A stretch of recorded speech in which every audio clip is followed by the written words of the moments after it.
One more time.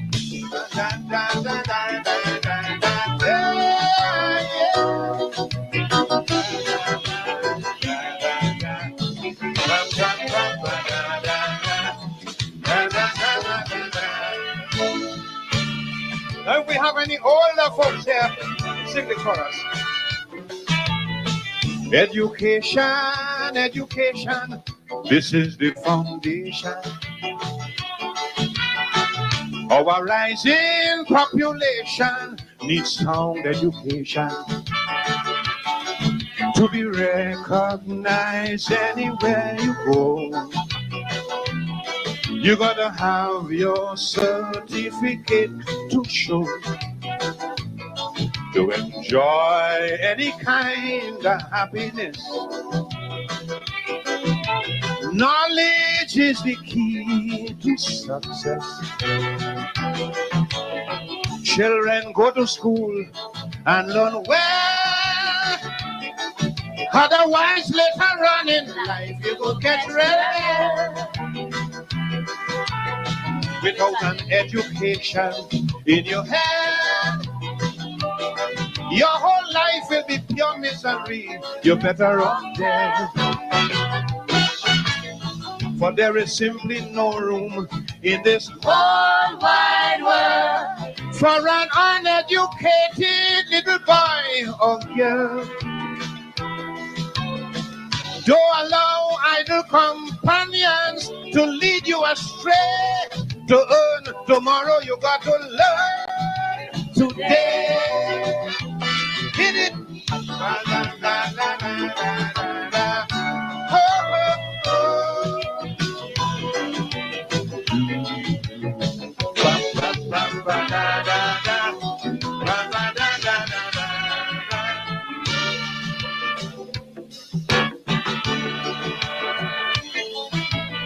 For employment, yes, employment, you must be intelligent. It's essential, very essential, to have your credential. Remember, if you're block-headed like a mule, no one will employ a fool. You will be the last one to be hired and the very first one to be fired. Children go to school and learn well. Otherwise, later on in life, you gon' catch real hell. Without an education in your head, your whole life will be pure misery. You're better off dead, dead, dead, dead. For there is simply no room in this whole wide world for an uneducated little boy or girl. Don't follow idle companions, or we will get burned. To earn, you gotta learn. You gotta learn. Whoa,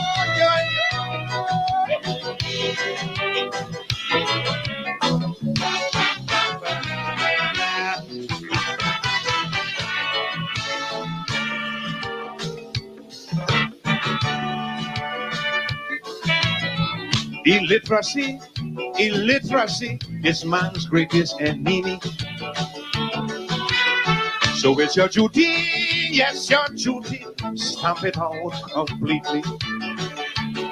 Ignorance always impedes progress. Education saves you much distress. Learn as much as you can. This nation's future is in your hand. Children go to school and learn well. Otherwise, later on in life, you're gonna catch real hell. Without an education in your head, your whole life will be pure misery. You're better off dead. I mean, dead. For there is simply no room in this whole wide world for an uneducated little boy or girl. Don't allow idle companions to lead you astray. To earn tomorrow, you got to learn today.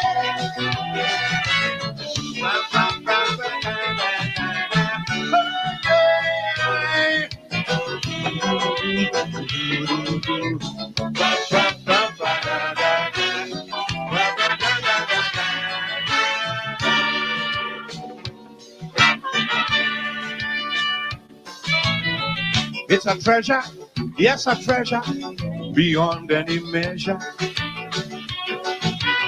So secure it, just secure it. Don't ever ignore it. I said to find life's battles come what may. Education will light up your way. Without it, you'll never get through. Success or failure now is up to you. Children go to school and learn well. Otherwise, let them run in life, you gon' catch real hell. Without an education in your hand, your whole life will be pure misery. You're better off dead. Yeah. For there is simply no room in this whole wide world for an uneducated little boy or girl. Don't idle like the companions, they lead you astray. To earn tomorrow, you got to learn today.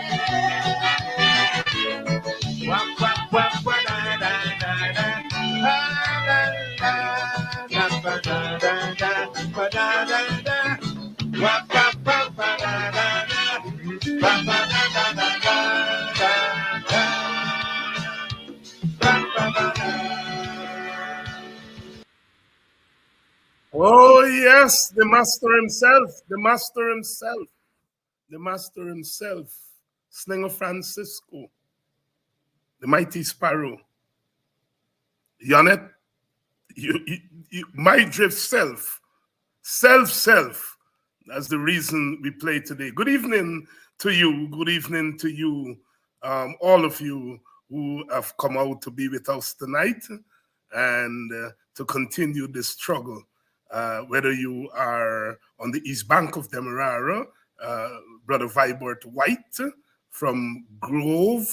Brother Vibert is a traveler. He's here religiously. Good evening to you, my brother. Hoping to see you in a couple of weeks. We didn't get to catch up as much in recent times, so you owe me.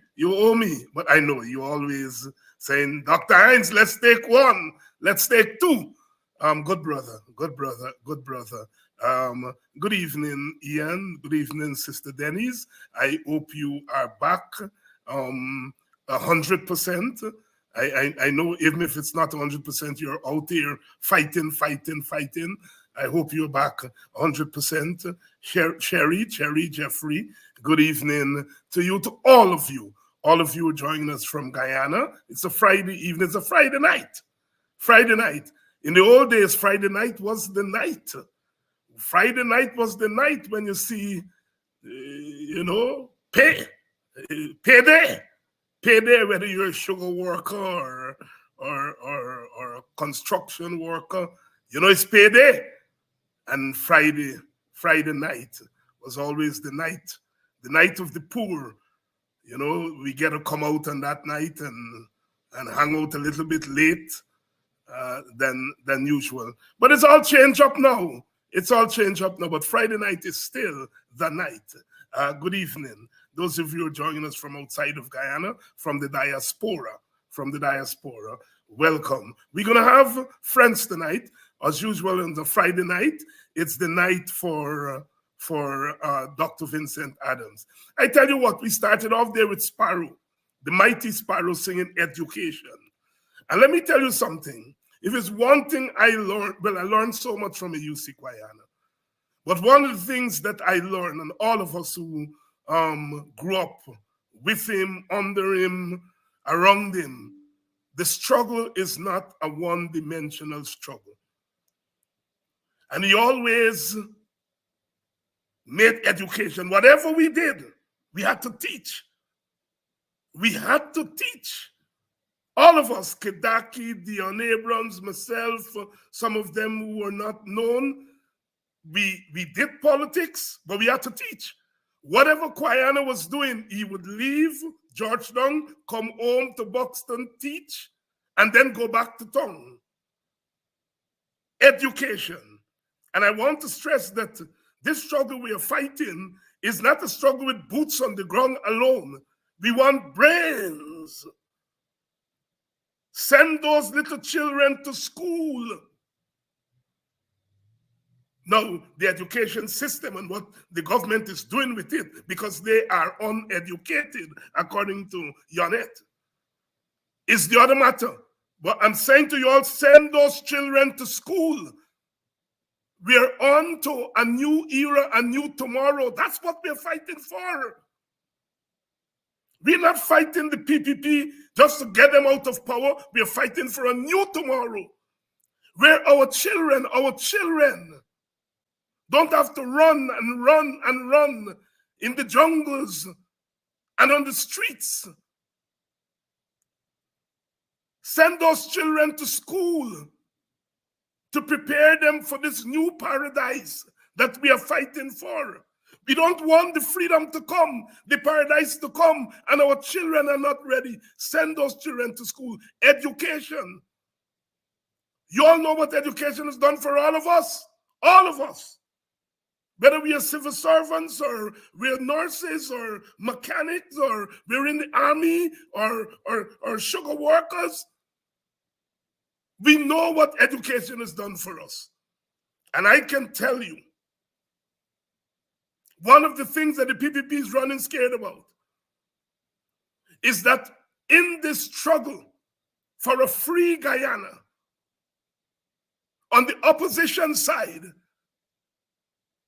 we have a lot of us who, because of opportunities, went a little bit further than others, and we were able to bring back what we have learned to the struggle. It scares the hell out of them. They don't want to see Dr. Vincent Adams and Dr. David Hinds talking to each other, because you know what? Whatever you say about Guyanese people across race, they have a healthy respect for education. And when they see their quote-unquote doctors in the valley, in the mud, fighting up with them, it gives them great joy.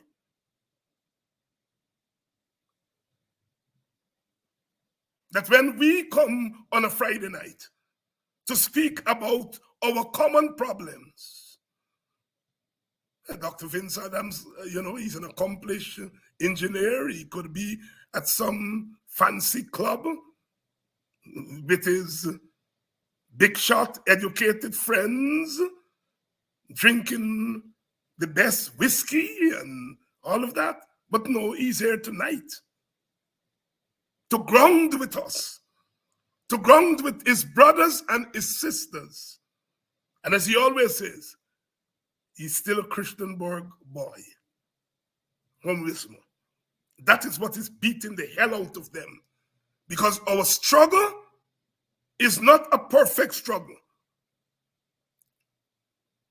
But our part of our elites, and by elite, all we mean people who get more of a particular value than others, in this case, education, some of us by sheer luck. If you go back to where Vince Adams came from in Christianburg, where David Hinds came from in Buxton, Bottom Station, Line Top, where Aubrey Norton comes from in Christianburg there, if you go back to where we came from, Amanza Walton go to quarantine, where she came from. If you go back to where we came from, everything says about those conditions that we should not be where we are today. And the fact that we are here today is not because of some great geniuses of ours, because I know many people who were 10 times more bright than me when I was going to school. And they don't have doctorate and all of that. I ran into one of my classmates the other day in Guyana. I hadn't seen her for 40 odd years. A cricketer come to Guyana, see her and married her and carry her away to England. Abandoned him, Lonsdale Skinner. He used to be a wicketkeeper. He challenged Paidana during the 70s. And he married my schoolmate and carried she away. And I hadn't seen her for 40 odd years. I ran into her the other day in Buxton. Bright. Her name is Jean McPherson. You know what? That girl qualified common entrance. She missed it by 1 point. And her father, we call him in the village Coulibrong. He was a Douglas, just like Vince Adams. Coulibrong makes you go back. In those days, you had 2 chances. He said, you gonna pass. He was a mere butcher. And he sent her back. And you know she passed. Bright. Jean was bright. She gave me my lasting nickname. Those of you from Buxton know it. We were in 3rd standard and we learned the word graft. And then we were learning these nursery rhymes, twisty and twirly were 2 screws. And she was so bright that in 3rd standard, she knew what graft was and how to use it. She graphed twisty and twirly, the first part of those 2 words. And that's my false name to this day. Very bright. She didn't go on to get a doctorate and all those kinds of things. And so many people forget her, but she's one of the brightest persons I have known from the time we were children. In case you're listening, because Jean tells me that her husband, Mr. Skinner, sometimes tried to pull ranks because he's a loyal politics 101 listener. And she said she would tell him, no, I know he. When he was a little boy. I am making that point to say that education matters. And I don't have to tell you all that. You all know that. So we are not just an example for politics. We want to be an example to you all for education. So many parents in Buxton, I'm so humbled sometimes, that bring their little children to meet me. I'm not accustomed to them things. This a big celebrity story and so on. When I land in Buxton, I landed to hang out with my partners, them and things. But so many parents bring their children and their grandchildren to meet me. And not to meet a celebrity as they try to explain. It's to meet someone who they knew they went to school with and who the children now know on TV. But they want them to know that this person is a real person who grew up running around on these streets here in Buxton. We still, as a community, we still respect education. You know, those Buxtonians, they call me all kind of name, you know. But if a non-villager come in the village and don't address me properly, they push their chest out and say, Dr. Hines, please. They don't play with that at all. No, they don't Dr. Hines me, you know. But it's an instinct So tonight we want to dedicate our program to education. Education. Whatever is happening, educate your children. Send them. Send them. Let them go to school. You never know where it will take you. We come tonight and the war is raging. The Israelis are preparing for their ground assault on the people of the Gaza. They have told 1.2 million people, get out of the way. And those people have nowhere to go, which means that once the ground assault starts, they will become collateral damage. It's a war on people. Professor Thomas said it last night. I said it before. It's a war on people. I wish it could have been a war on Hamas and the military in Israel, but no. It's a war against defenseless people. The Palestinian people, dispossessed, disenfranchised, and dishonored, live like flies in an open prison. As I said, the loss of life on both sides, the horror, the rape that you see from both sides. But the problem did not begin last weekend when Hamas bombed Israel. And that's where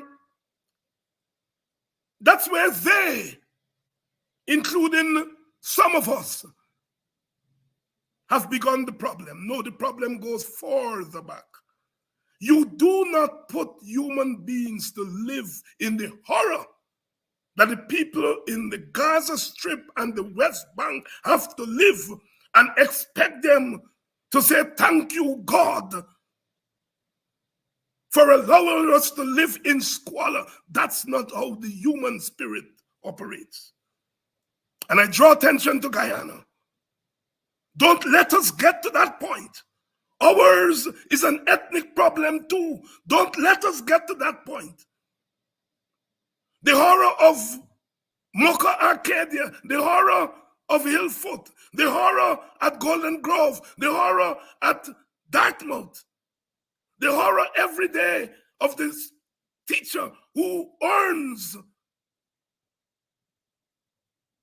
just over $100,000, 500 US dollars.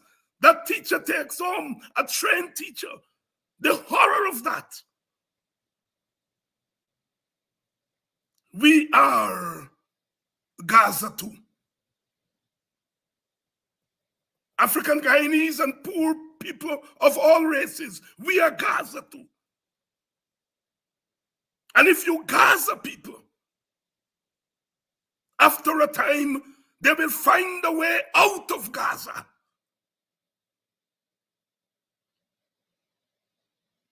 We are saying to the government of Guyana, we don't want what's happening in the Middle East. We don't want it.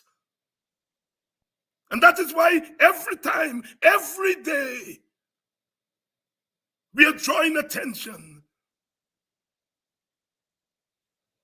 And when you think that our Guyana could have been home to Israel and Guyana, you shudder to think that what's happening in the Middle East could have been happening right now.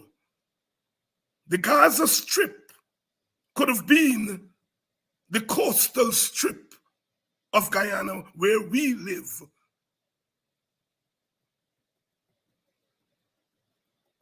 Let's talk tonight. Let's talk tonight. Good evening, Michelle. Yonette, God bless you. God bless you. I let the Calypsonian singer speak for me and speak for us because they are wise. Wisdom flows from them. Often it takes them four verse and a chorus to say what Vince Adams and I will take 2-3 hours. Good evening, Rhonda. Good evening, Patricia. Good evening, June Daniels. Good evening to all of you. And I have to say, I love you all. And at least in our Guyana, we can say we love you. We love you, ladies, without being charged with sexual harassment. Because when we talk about love, we're not talking about romance. We're talking about something that comes from deep within our Caribbean belly, to quote David Rudder. And that's the love that we're talking about. A love that was forged in struggle. Struggle against hate.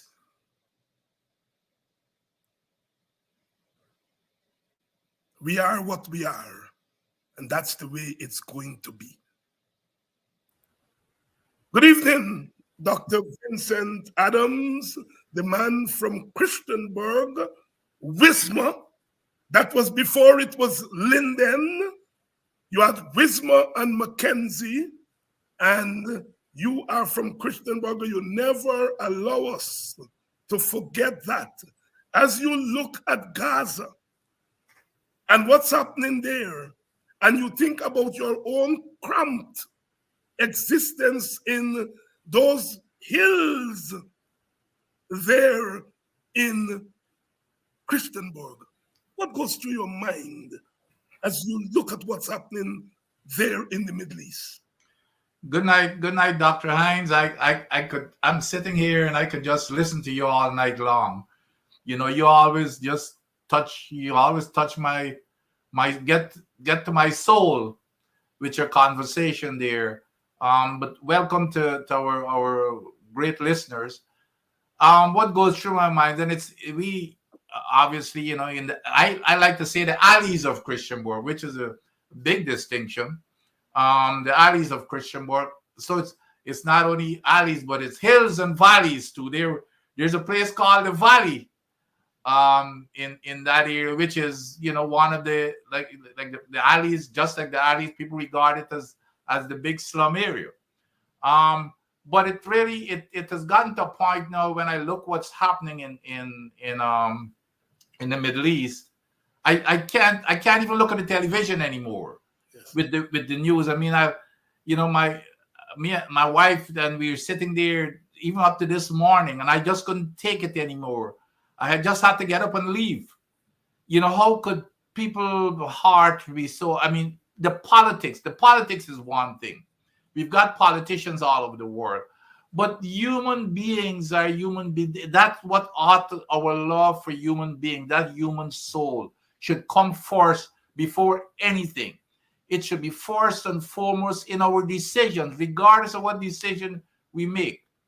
And obviously, that's one of the things that is happening even in Guyana. There's no consideration for for human beings and our values and our needs anymore. It's the same thing that is playing out in the Middle East. People, the human beings should, their needs and their suffering should be first and foremost in any decision or any action that we're taking. It's a sad state of affair, Dr. Hines, and it's very sad. It's very, very sad.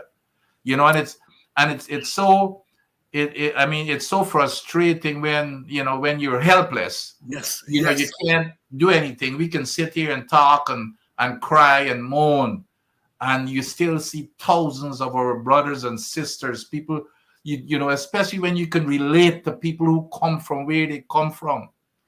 You remember yourself. You have no power, even though in any good democracy, and we call a lot of times we even call Guyana democracy, which the power should lie in the hands of the people. That doesn't happen. You sit there and, with the people who arrogate themselves to this monopoly of power, and you just got to abide with what they're saying. You could fight and of course, you never stop the struggle. But it's so frustrating in that journey, Dr. Hines, and hopefully one day, this may all be over. We all pray for it to be over in the Middle East, where it wouldn't happen anymore, with some kind of a long-term arrangement that involve everybody's interest. And so Yes. that's where I see it, dear Dr. Hyde. But Yeah, yeah, it's a yeah, my sad day. brother. And you read my mouth because I was just about to say, you're helpless. We are helpless. But we are not Yep. helpless when it comes to our Guyana. At least we have some reach when it comes to our Guyana. Smaller society, we are from there. Um, wherever we go, we are there, and we can do something, and we are doing something about Guyana. I dedicate the program to education tonight, Yeah. in solidarity with our teachers, but in solidarity with the poor. And I give the example of where you and I came from. If anybody Yep. came to school and said in 2023, you are a top engineer and I, a scholar, would professor, would be sitting down and talking not about how wonderful and bright we are, but about how we can make our country better. And that Absolutely. and so I just want you to speak to education as an important component of social mobility, but an important component of the freedom struggle, the relationship between education and political struggle and freedom. Sure, Dr. Hyde. And again, education is everything to me. You and I and many others like ourselves could relate to the value of education. And it's not only about not even money and getting a good job. It's what it does to yourself, your inner soul, the confidence that it embeds in you. The you're not intimidated by anyone. You can go there and speak to anyone without being intimidated. And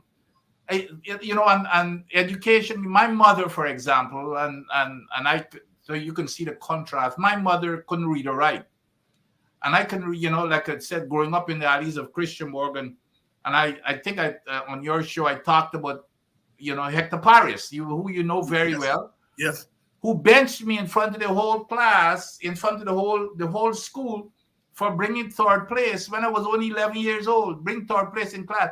But I thought, might have felt it was cruelty at that time, but he whipped me for bringing third place in that class. So he made certain that I would never bring third place again. Well, I brought it after. You could never be the best in your class, but at least you strive to bring first. So that competitiveness. And let me, just to show you some symbols. If you look behind me, there's this guy, yeah, my greatest inspiration, Dr. Martin Luther King. yeah, He said, one of his most famous quote, education is the great equalizer. yeah. Education is the great equalizer.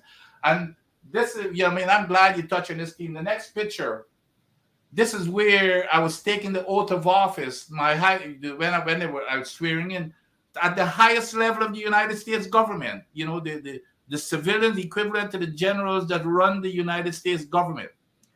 And at the top there, I don't know if you're seeing a red. Yes, Okay, yes, that's the President's Award for 2012 for contributing the most to education in the state of Ohio. wow, I had the platform because I was I was the executive that ran our operations for the nuclear weapons complex in the state of Ohio. So because of that platform, I went into the inner cities and I used the resources that we had. And that's how I got that award, because of my background and where I came from and understood the value of education. That was why I was involved for close to 2 decades. I ran the Linen Fund USA that came home to Guyana every year, medical missions and education mission, to conduct workshops to make sure that our people are educated. The other thing in terms of tying to politics, Dr. Hines, I think you touched on it, in terms of our masters, going back in our history. The worst thing for our masters, even going back to slavery, is for them to see that the slaves are trying to learn or to try to read and write. in the United States, even in this history. Yeah. To even get the voting rights, they give all kinds of tests to make sure that we couldn't pass it. For fathers couldn't pass so that we couldn't vote. But it was all about the education. If you shut off education, you rule, and that's the one thing that everybody fear. All of our oppressors fear, and so I'm glad. I mean, you touch my soul. But then on top of that, Dr. Hines, and it's not only even the United States. I grew up here where we, even at our level, I remember when we had the big world economic crisis in 2008, we had to go to MIT and we had a special program every 6 months. We spent 1 or 2 weeks with all the big executives and the Exxons of the world. We hang out to them. We had programs to see how to keep America competitive. And you know what we came up with in terms of the most important attributes that you must have, the most important elements you must have. Number one, you know what was number one? Without this is when we discuss with these big executives as to what make their companies come and invest in foreign company and in foreign lands, foreign countries. The number one thing, Dr. Hines, was education, a good education system. You know what was number two? Follow the rule of law. Mm-hmm. And it's not only about crime. The logic, I think we all understand why education is number one. You've got a reliable workforce, an educated workforce, and and I don't know how many educated people you see commit crimes. Not a whole lot. The number two is follow the rule of law, and it's not about not committing crimes alone. If you're following the rule of law, that means you're disciplined. And when you come to work, you're going to follow, that we got in this executive programs and training. We had predicted, because we have these exercises all the time, in the 80s, that the next superpower, because we in the United States I'm talking about, we were always looking to who's going to be our next competitor. When we were looking as to who was going to become the next superpower in the world in the 80s, it was not China, it was India. And you know why? Because the old textbook tell you infrastructure is the most important. You build it, they come. When we peel back the onion, we said, but when we looked at India and China, India had 10 times the infrastructure that China had. So we predicted it was going to be India. And when China became the next superpower that was challenging the United States, when we looked at it, it was because of the China education system. It was because when we look at the illiteracy rate in India, it was 39%. 39%, even though they've got probably one of the best tertiary education system in India, in the India Institute of Technology compared to MIT. When we looked at China was 9% illiteracy rate, 9%. And then, of course, the type of education, etc. So this topic here is near and dear to my heart. And it's the future not only of us individuals, but of in terms of development in our country and in terms of developing, the entire planet. And like I said, it's not only for individuals in Guyana, but superpowers such as the United States. That's what we focus on. In my performance, at every year as executives, we get bonuses and that type of stuff, but we have performance criteria. And right up there in my performance criteria and the others was, what are you contributing to society? And education is right up there because that's what lays the foundation for development of your country. So this here is not just a catchphrase. It sounds good, Dr. Hines. It has substance. It has substance. So I guess what you do, I would like to do is to appeal to our people. But the frustrating thing, though, Dr. Hines, it's the visionless government that we currently have. Imagine, I'm going to give you an example. So when went to Guyana and was heading the EPA, this is exactly where I was leading the EPA. I set up a training program, like, that was already approved, that said that we're going to sponsor employees at the Environmental Protection Agency to go and study anything related to the EPA, and you come back and do a 5-year stint. We're going to sponsor you. I mean, you couldn't beat that, because to begin with, we had no capacity. Do you know what they did when I left? Well, I encourage everybody to start applying to universities now. And this was going to be building capacity, building human resources that we were so severely lacking. You would think that that's the best thing that could have happened. Everybody were getting excited. We were getting applications into the EPA, which reversed the trend that we had when people were just leaving the EPA. People wanted to come to the EPA. They all were applying now. They got admitted. When I left, when the admission letters started coming in, when they went and approached the guy in charge, you know what he told them? He said that I was doing something that was illegal, which is absolute nonsense. And on top of that, listen to this. Listen to the narrow-mindedness, that I wanted to turn the EPA into a university. I mean, so that's the mindset, that we have. We've got to change that. The rest, Guyana is going to be going backwards instead of moving forward, because these guys, we see what's going on with the teachers right now, which is what you alluded to. There's no respect for teachers. We've been losing teachers. Like I said, I mentioned Hector Paris. Had it not been for Hector Paris and those good teachers, your teachers, you mentioned a few, we and many others besides ourselves could not have been where we are. And it's not about ourselves too. It's to put us in a position, Dr. Hinds, to contribute to the building of our nation. To the building of our nation, Dr. Vince Adams. Dr. Vince, you remember Lonsdale Skinner? He would have come. I was smiling. As a matter of fact, he was in my time. Lansdale was coming home. He used to play a league, and then he would come home for the trial games and then go back to England. I remember Lansdale very well. A good wicketkeeper, good batsman, and you're right, he was competing with Paidan at the time. Yes. I think he played 2 or 3 seasons. Yeah. But eventually, Paidan was too good. Yeah, I still regard Paidan as the best gloves man. That we have. Well, Lonsdale got married to the brightest girl of my generation in Buxton. Bright. She could have done anything. Was she brighter than you? She must be a genius if she was brighter than you that time. Yeah. As I said, her father had so much confidence that she missed passing common entrance by 1 point, and he said she go back and write it. And she go back and write it and pass.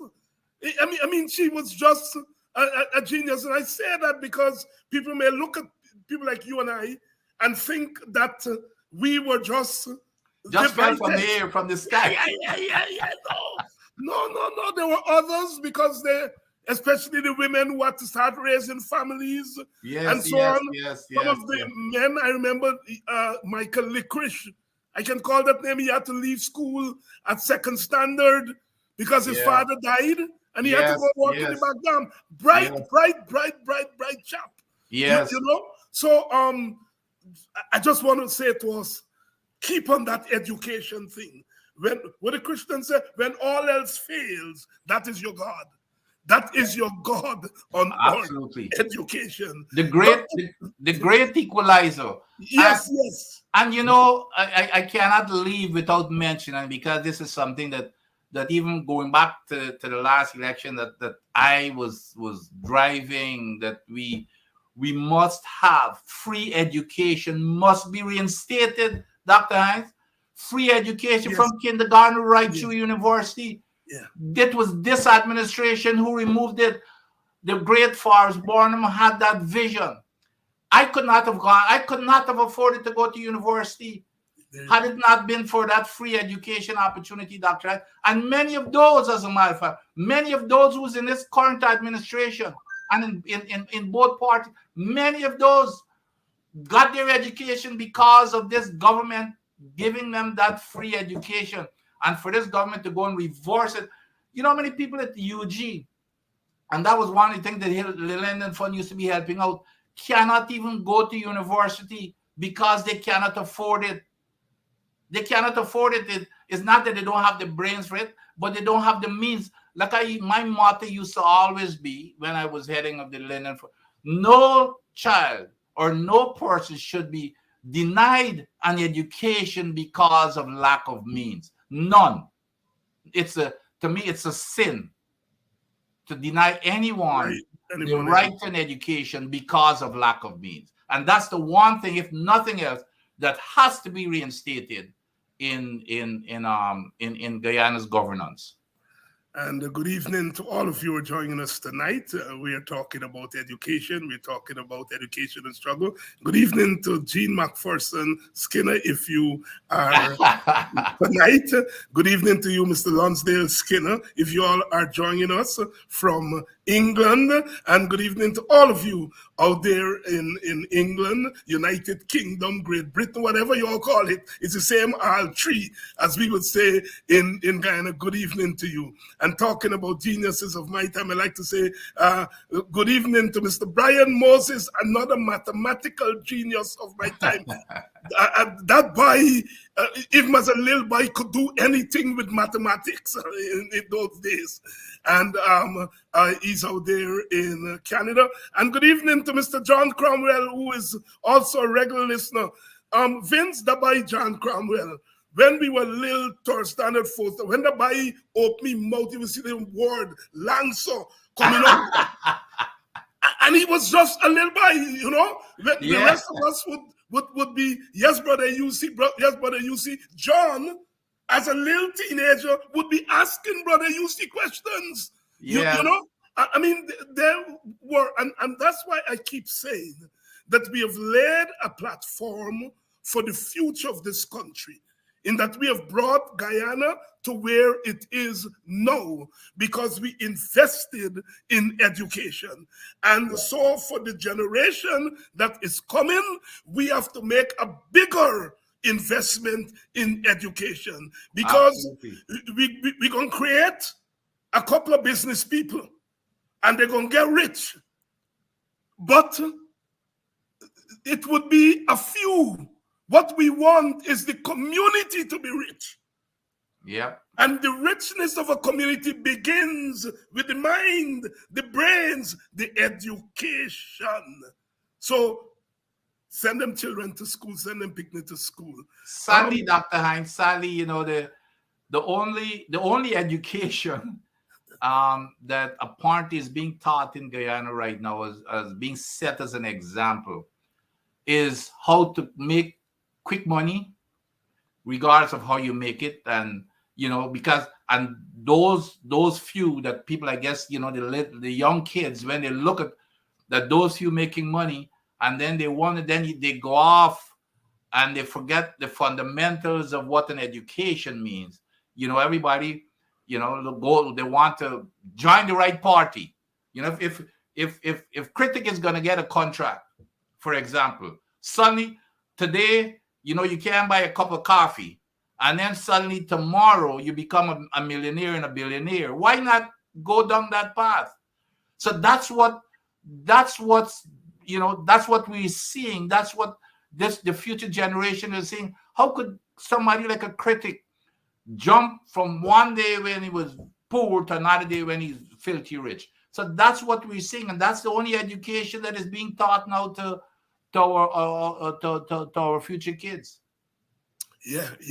And that point that you're making there, that's what we have to fight against too, is that they're misleading our young people, our children, to believe that the success in life has to do with putting on a jersey and selling your soul and getting that's what, and what bothers me more than anything else, you're encouraging other people's children to see life in that through that narrow window, but you wouldn't do it for your own children. And that is the selfishness of these leaders that we have to fight against. My brother, we talked the last time about this $214 million that they reduced to $3 million. Yep. And we thought the story done there. But apparently it has not. Mr. Jack Joe came back to it in his press conference the other day. What's going on? There must be something larger here than just 214 coming to 3. There must be something beyond the figures that we ordinary mortals are missing. Talk to us. Well, this guy just can't help himself. And a lot of people say that he's smart, but he's showing that he is not. Because you would think that he would stay silent and let this thing kind of die away. But the guy, he gets it, but he's guilty of something, right? And we all know what he's guilty of. So he had to bring it up in his press conference. He had to, and then he tries to say that either Rutledge, the Exxon chief, is a liar, or all of them people who've been there at the meeting are liars. Because he's saying that Rutledge and all of the guys, Dr. Hines, and you, I'm sure you've spoken to all these folks who were at the meeting, Patterson and Lowe and Norton, and they told me the same exact thing, even without him mentioning, since they came out of the meeting, in the conversation when we were even in Washington. Yes. They said that Mr. Rutledge said that agreement was done with the government. Yeah. To cut it from the 214 to the 3 million. And now he's saying that Mr. Rutledge says that it never happened. That's what he said yesterday. So he's, of course, I believe, all 5 of our people are not going to come out and make public statement at our conference and in private and that is a blatant lie. So I know who to believe. So it's either he or Mr. Rutledge who lying. I have no doubts about that. But then the other thing, just to give people because I listen to everybody, in terms of understanding how an audit is done. Here's how an audit is done. It's very simple. So even there's no arguments, even the little bit of arguments that he's raised, it doesn't make any sense. Or even what Mr. Rutledge, the excuses that he's making, is absolutely nonsense, and Rutledge knows it. So let me tell you how an audit is conducted. Let's say the government says we're going to do an audit, and it's in the contract, the government does an audit. The government goes out there because, if you have the capacity, you can do it yourself, but we don't have the capacity. The government doesn't. And by the way, the United States, we do the same thing. If in a specialized area, if we don't have the capacity and staff, we go out and hire the best company you have, which is exactly what the government again the coalition, by the way, it's the coalition that hired this company.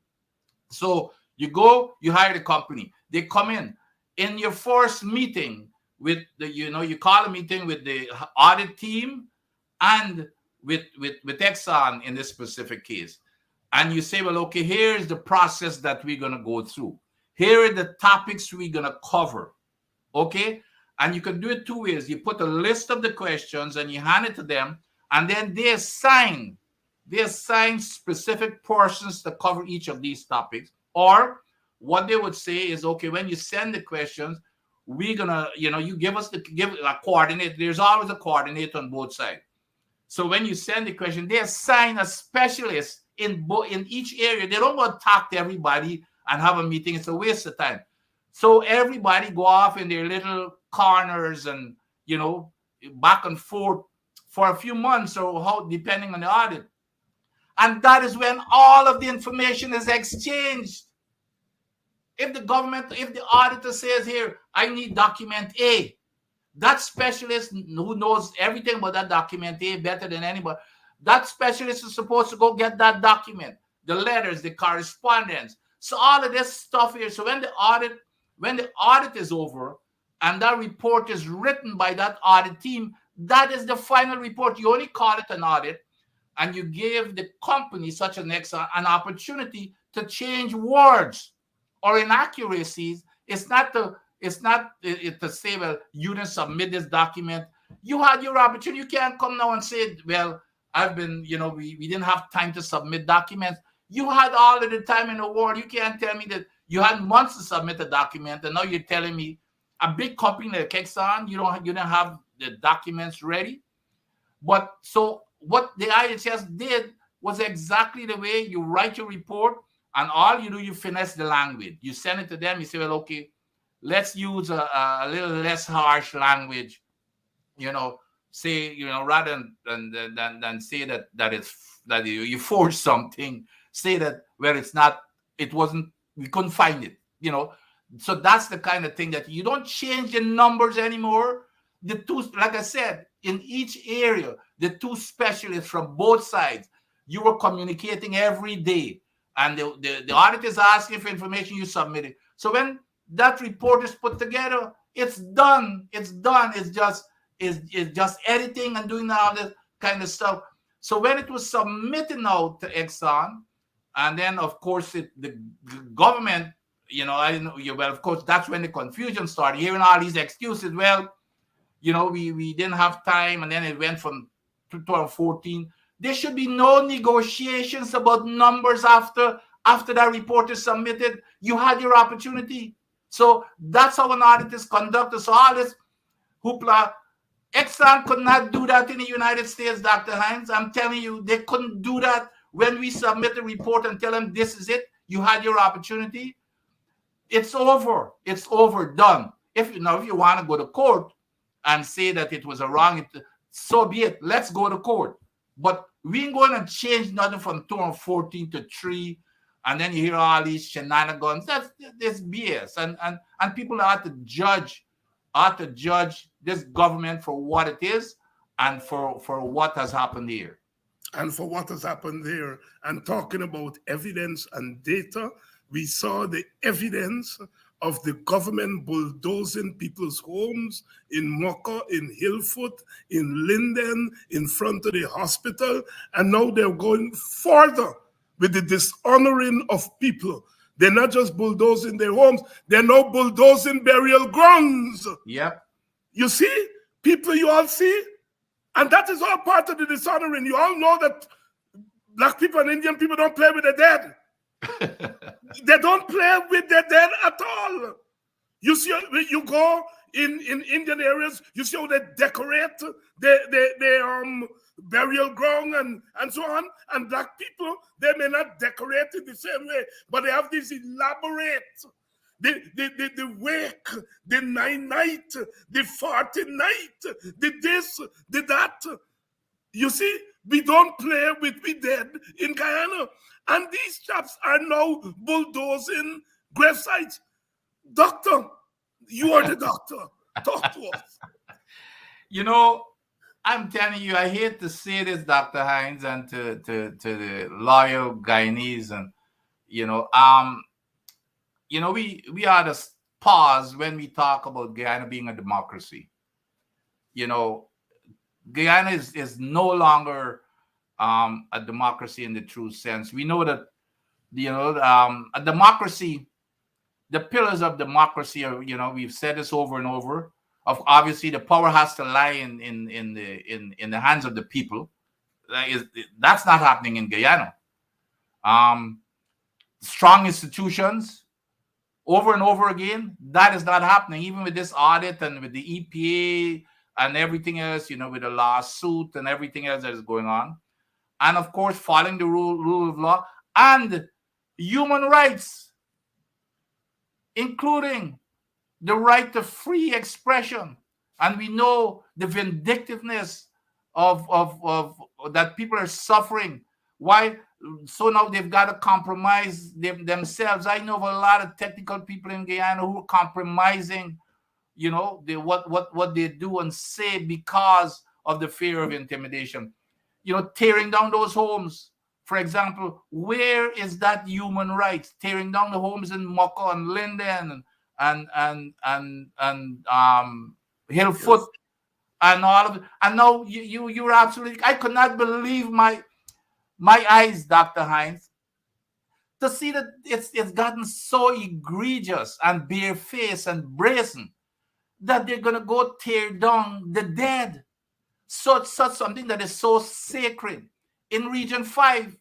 And the nice thing, well, I hate to say this, But what was interesting is that at least the clips that I saw, all of the people who were talking were East Indians in their own. So it doesn't matter. It doesn't matter to them. It's all about money. And my understanding to it is alleged that the guy, and guess what they were doing? They were digging it up to get material for some construction that one of their cronies probably got a contract to build something, and they need a foundation. So they went and decided suddenly showed up with this thing that he owned the land, and it didn't matter. So those are the kinds of things. I mean, how could you, talk about running a country and caring for the people, and then talk about one Guyana? One Guyana also means one people. How could you say that? Like I said before, Dr. Hein, the only thing that is being taught to our generations and the generations to come is to make a buck as quick as possible, and it doesn't matter how you make it, as long as you've got the backing. Don't worry, you just be part of us, and you're gonna be taken care of. That's what's happening here. For you to go and do what you're doing to the dead, something that is so sacred. So that's where I see it. But again, these are the kinds of things that frustrates me. I know it frustrates you, because but you know what's going to happen, Dr. Hines, that is even more frustrating? That this here shall be the news of the past again a few days from now, and that should not happen. The people should be held accountable. Right up to the top, not only for the people. These are the kinds of things that where people should be held accountable. And we have a state in Guyana right now. There is no accountability, following the rule of law, and it doesn't matter. It doesn't matter anymore. And that's the sad part. That's the sadness of Guyana. And moving out of Region 5 back to Region 4, Providence, we notice the story there with the road. And then in comes Edgil, Bishop Edgil. And it is the thing the things that come out of these chaps' mouths when they get caught. Anyhow, I leave it to you. Talk to us about that road there in Providence and what the minister said. You know that engineering has been my background internationally. As a matter of fact, I was chairman of the biggest international body of engineering professionals and all kinds of stuff. So, but for him, let's get willy-nilly. Here we've got something happened. We got an uplift. And I could not believe it. I saw it in the news, and I'm wondering what the heck could have happened here. The guy shows up and said he was advised by his engineer that there's some heap. How the hell could you come to a conclusion? Where is the evidence? Where is the technical evidence? That's speculation. I'm not saying that that's not the case.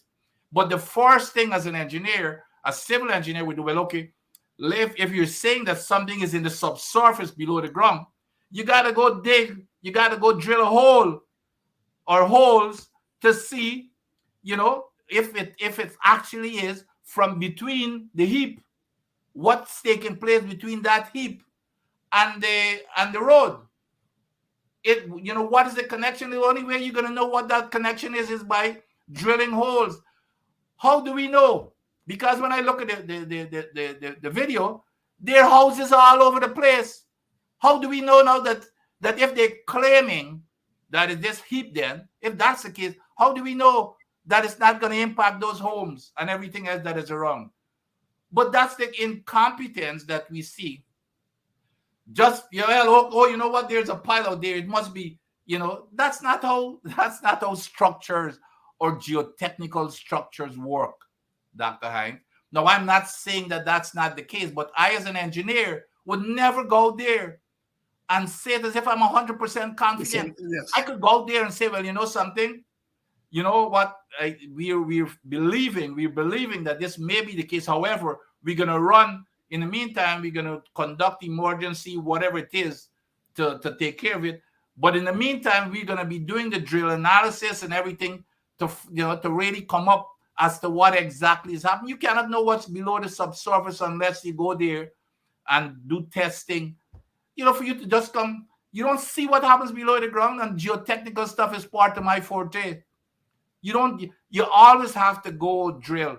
And like I said before, if you were saying that heap is messing up your road, what happened with all them houses that is close by?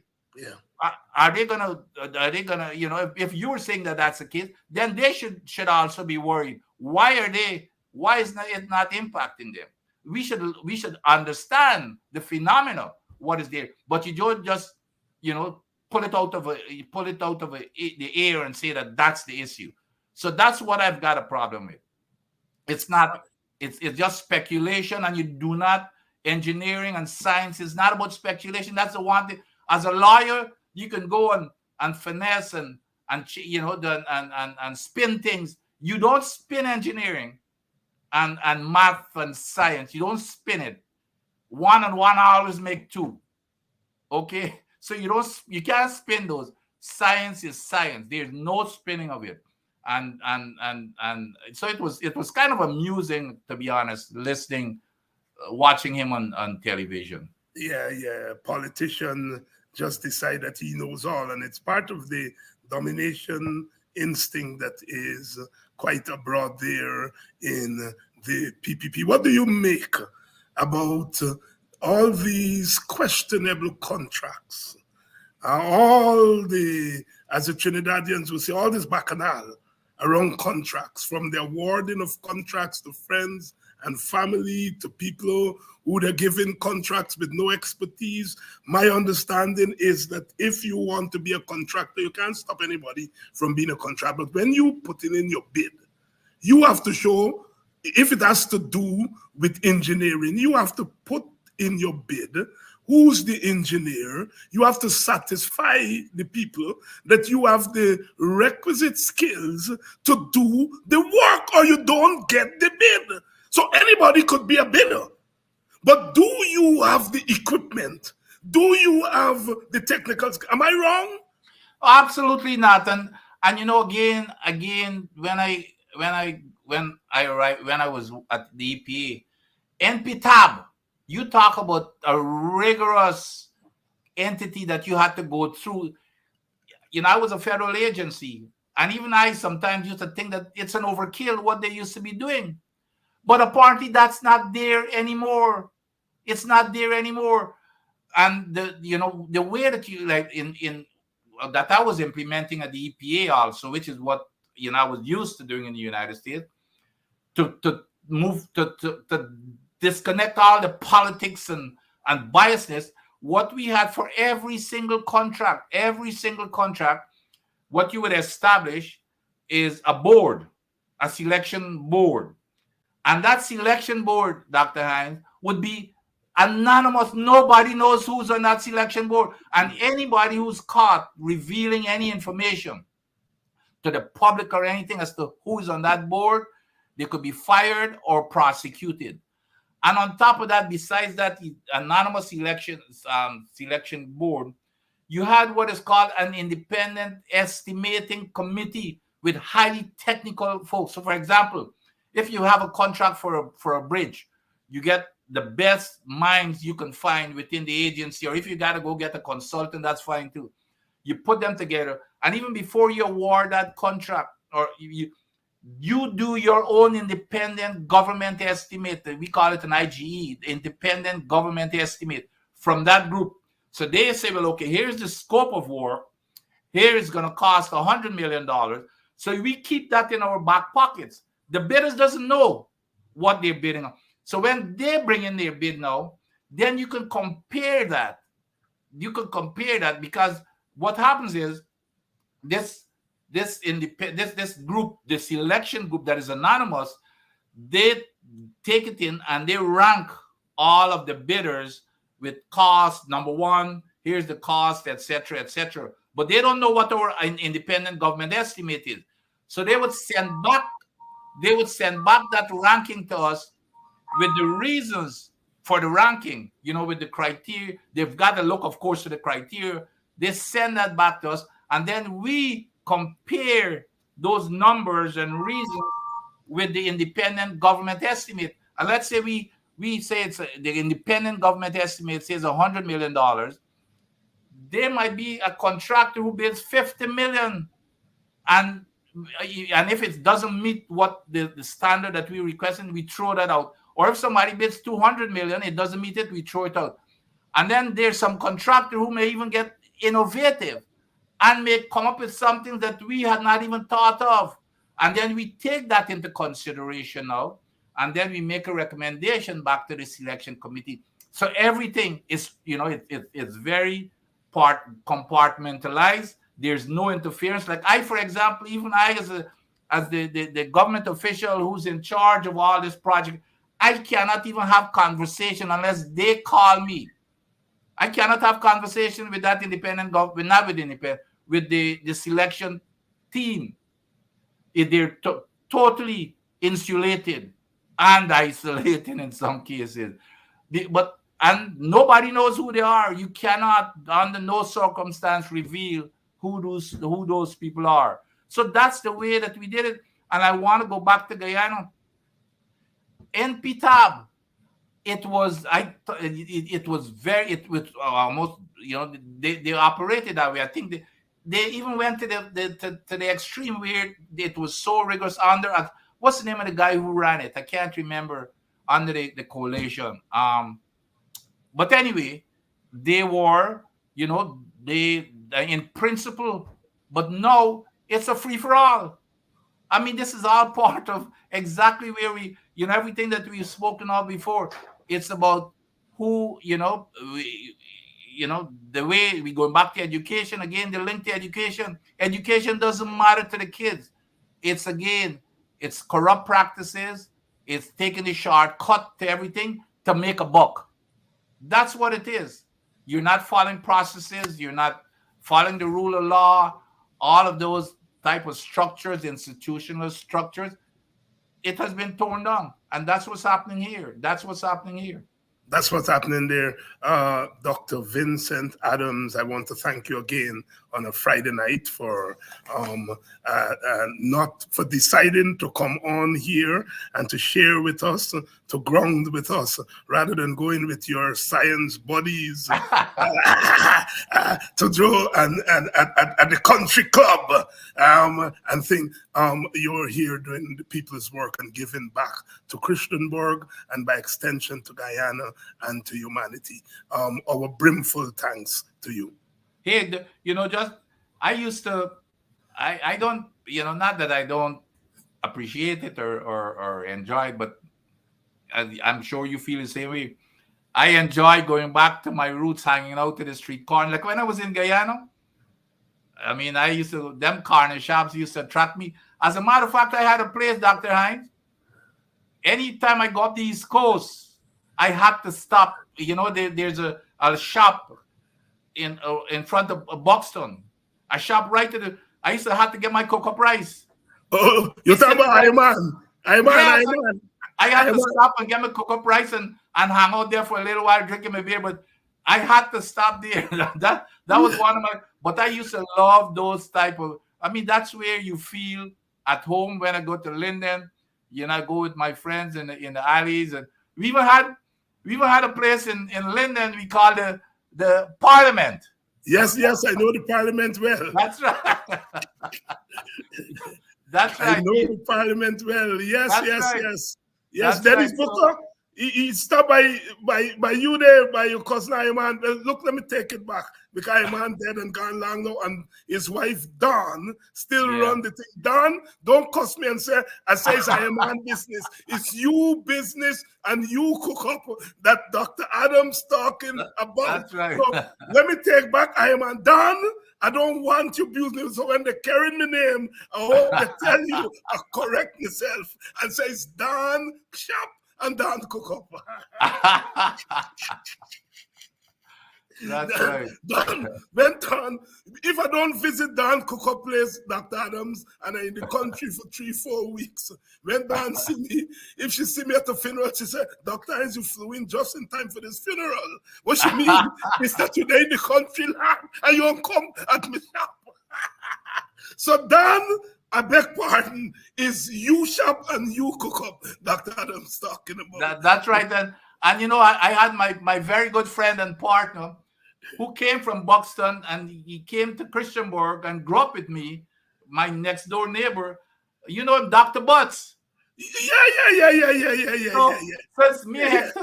Hector, sometimes me and Hector used to some nights we used to leave Georgetown just to go and get that, cook up and drink a couple of beers in front.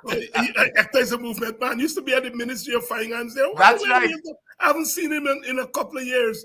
Yes, I too. He goes. I guess he goes between. As a matter of fact, I was gonna call him to find out he had bought land at Moko, and he was farming and stuff. So I tried calling him to analyze him, to ask him if the bulldoze the land and bury animals alive and all that kind of stuff.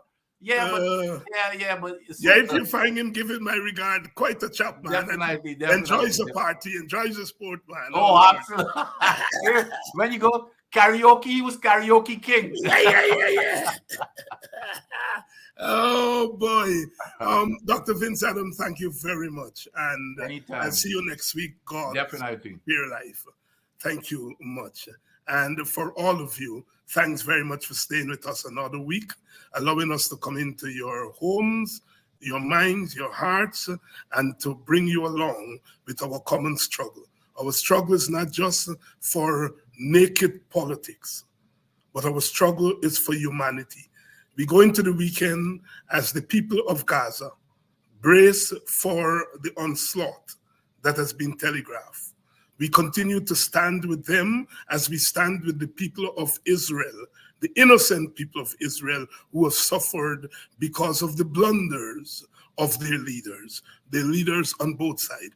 We pray, if we must, for the people of the Palestine, because when we pray for them, we are praying for our own people in Guyana.